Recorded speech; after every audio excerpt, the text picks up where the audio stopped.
how to learn window PowerShell IC command. cashirkan waa cashirkii 11aad weeyaan. cashirkan maanta wuxuu ka saabsan yahay tab completion command sidii commandinka hore aan ka soo hadalnay oo ahaa get process, get help, get items. sawirkaysaan cashirkan sawirkaysaan waxa weeye waa cashirkii 11aad weeyaan. halkaas so waxaa samayn kartaa marka aad rabtid inaad commandkan shortcut inaad u isticmaasho rabtid adigoo isticmaalayo tab completion command. So all you have to do waxaad taabgaraynaysaa part of command aad rabtid and then press the tab key on your keyboardkaada ku dhufanay. wuxuu ku siinayaa commandnan badan oo shora ayuu ku siinayaa saa halkaas u aragtaan aan ku qorayba. mar walbana marka aad commandka aad garaacdid waxaa hidgaraynaysaa tab keyga on your keyboardka. ku dheeraan maayo halkan ayaan la soo baxayaa window PowerShell. halkaasaa inter leeyahay inter markaan dhaho saa arkaysaan waxaan ku taabgaraynayaa CLS oo taagan inay ii kalin garayso.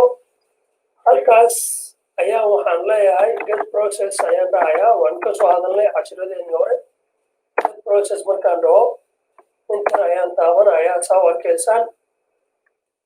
halkaas ayaa waxaan leeyahay haddana get markaan get ku waxeeyo waxaan leeyahay slash markaan dhaho waxaan press garaynayaa keyboardkayga tabkeyga ayaan press garaynayaa oo arkaysaan commandka hadda aan taabanayo commandinkan way badan yihiin aniga garaaci maayo marka waxaan ka soo qaatay shortcut ama aan usoo gaabiye anoo isticmaalayo tab completion wax la yidhahdo tab completion ayaa weli garaacayaa saa arkaysaan. halkaas haddaan inter dhaho CLS ku taabgareeyo inter ayaan leeyahay saa arkaysaan. inter markaan dhaho waa halkaas ayaan ku taabgaraynayaa CLS oo kale igu noqdo. hoosaan laba mar u wadayaa halkaas ayaan taabanayaa waxaan leeyahay get ayaan leeyahay slash aan dhahayaa p baan taabanayaa sidoo kale tabkeyga ayaan press garaynayaa. halkaasaan commandkan aniga hadda taabgarayn maayo laakiin tabkeyga ayaan taaban waa aan press garaynayaa.